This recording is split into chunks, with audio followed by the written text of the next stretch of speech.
सुख में सिमरन करे तो दुख काहे को होए। महाराज जी, हम ऐसा क्या करें जिससे सुख के समय भी श्री जी का अनन्य और निरंतर सिमरन चलता रहे। देखो, अभ्यास में ये सामर्थ्य है।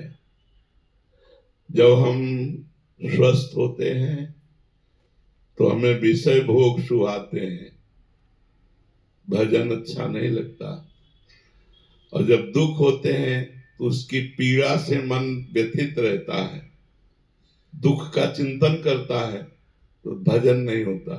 न सुख में भजन होता है, न दुख में भजन होता है। भजन करने से भजन होता है। यदि हम हर परिस्थिति में भजन का अभ्यास करें तो चाहे सुख की परिस्थिति हो, चाहे दुख की परिस्थिति हो, भगवान का सुमिरन निरंतर चलने लगेगा।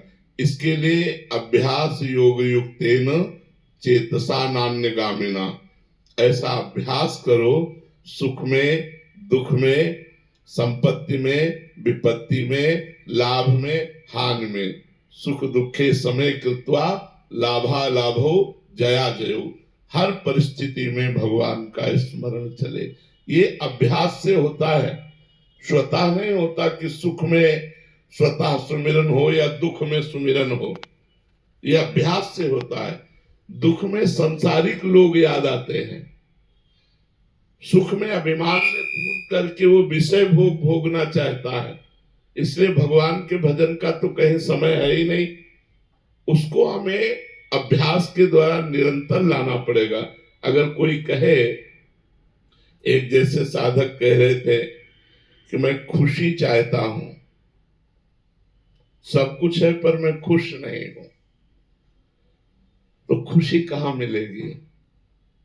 तो उन्होंने कहा परिस्थिति बदल जाए, मैं जितनी लेवल पे हूं उसके ऊपर बन जाए। तुम कहा उतने आप जितना सोच रहे हैं तो भगवान की सृष्टि में वैसे भी लोग हैं और हम वैसे भी लोगों से मिलते हैं, हमको वो भी खुश नहीं आए समझ में। अभिनेत्री, मिस्ट्रेसिया, अभिनय करने वाले नेता, सबसे मिलते हैं, लेकिन खुशी जिसे कहते हैं, खुशी कहते हैं प्रसन्नता। प्रसन्नता ब्रह्मभूता प्रसन्नामा न सोचति न कांक्षति। जो भगवान से जुड़ा हुआ है, जो भगवान का कृपा प्रसाद प्राप्त कर रहा है, वही खुश हो सकता है, वही प्रसन्न हो सकता है। भगवान से विमुख होने पर अरबों रुपया, सुंदरी स्त्री, हर प्रकार की भोग सामग्री, मान प्रतिष्ठा, ये आपको खुश नहीं करती, ये आपको सुखी नहीं कर सकती।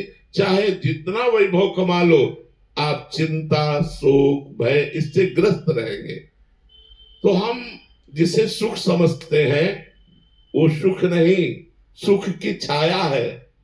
जैसे छाया पकड़ में नहीं आती, ऐसे सुख पकड़ में नहीं आता। ये हमारे प्रभु गिरधर की माया है।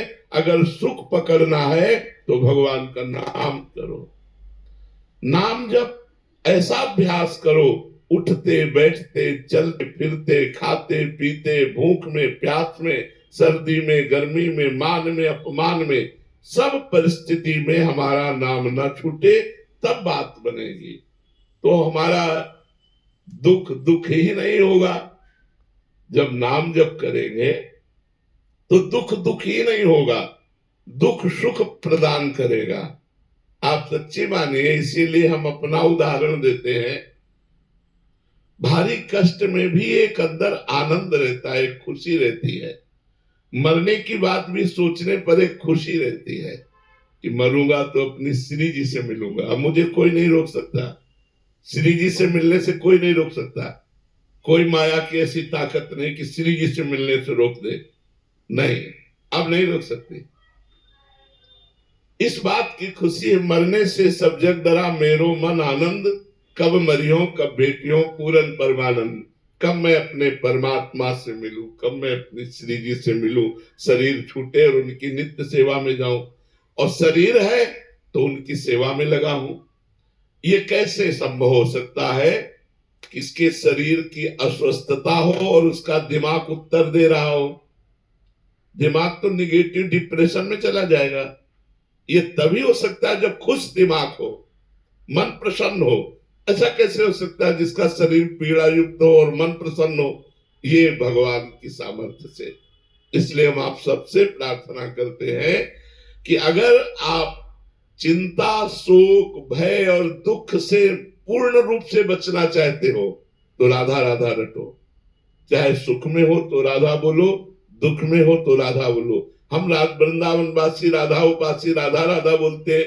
यदि आपका मन हो तो राम राम बोलो, कृष्ण कृष्ण बोलो, शिव शिव बोलो, राम कृष्ण हरि जो नाम प्रिय हो सो बोलो। पर हम तो वृंदावन वासी, इसीलिए राधा उपासी होने के कारण हम तो यही कहते हैं कि राधा राधा रटो, तुम्हारा सर्व मंगल होगा। जहां राधा नाम वहां कोई बाधा नहीं है, आनंद ही आनंद रहता है। तो दुख की परिस्थिति भी हमें दुखी नहीं कर पाती। तो जब तक भगवान से नहीं जुड़ोगे तब तक निर्भय नहीं रहोगे, निश्चिंत नहीं रहोगे, निशोक नहीं रहोगे, खुश नहीं रहोगे। देखो, एक दिगंबर महात्मा जिसके शरीर में लंगोटी भी नहीं है, वो परमानंद में खुश में रहता है। वो नहीं चाहता पारमेष्टम न महेंद्र जिष्णम न सार्वभौमम न रसाधिपत्यम न योग सिद्धि अपनर्भवम वा। वो ब्रह्मा का पद भी नहीं चाहता, देवराजेंद्र का पद नहीं चाहता, सार्वभौम पद नहीं चाहता, योग की सिद्धि नहीं चाहता। क्यों? क्योंकि वो भगवान में मस्त है। जिसकी चित्त वृत्ति भगवान से विमुख है, कुछ भी कर लो, सुखी हो जाना तो हमें बता देना कि हम सुखी हो गए। सुखी होने का मतलब है जब ये निकलने लगे अब कछुनाथ न ताही मोरे। जब ये निकलने लगे तो मान लेंगे कि आपको सुख मिल गया। बोलो, सृष्टि में ऐसी कौन सी वस्तु, व्यक्ति, स्थान, पद है जिसके प्राप्त होने पर आपके मन में ये आ जाए कि अब कछुनाथ न चाहे, मिल गया मिल गया। ये कभी नहीं हो सकता। ये तभी होगा जब भगवान मिल जाएंगे। जिनके पाने के बाद कोई पाने की इच्छा नहीं रहती, वो सिर्फ भगवान है। कोई वस्तु, व्यक्ति, स्थान से हम तृप्त होने वाले नहीं, क्योंकि हम भगवान के अंश हैं। इसलिए हमको हर परिस्थिति में नाम जप करना, ये अभ्यास करें। अभ्यास से ऐसा हो जाएगा। ये स्वतः भजन नहीं होता, स्वतः भजन सिद्धों का होता है। साधक को भजन करने का अभ्यास करना होता है।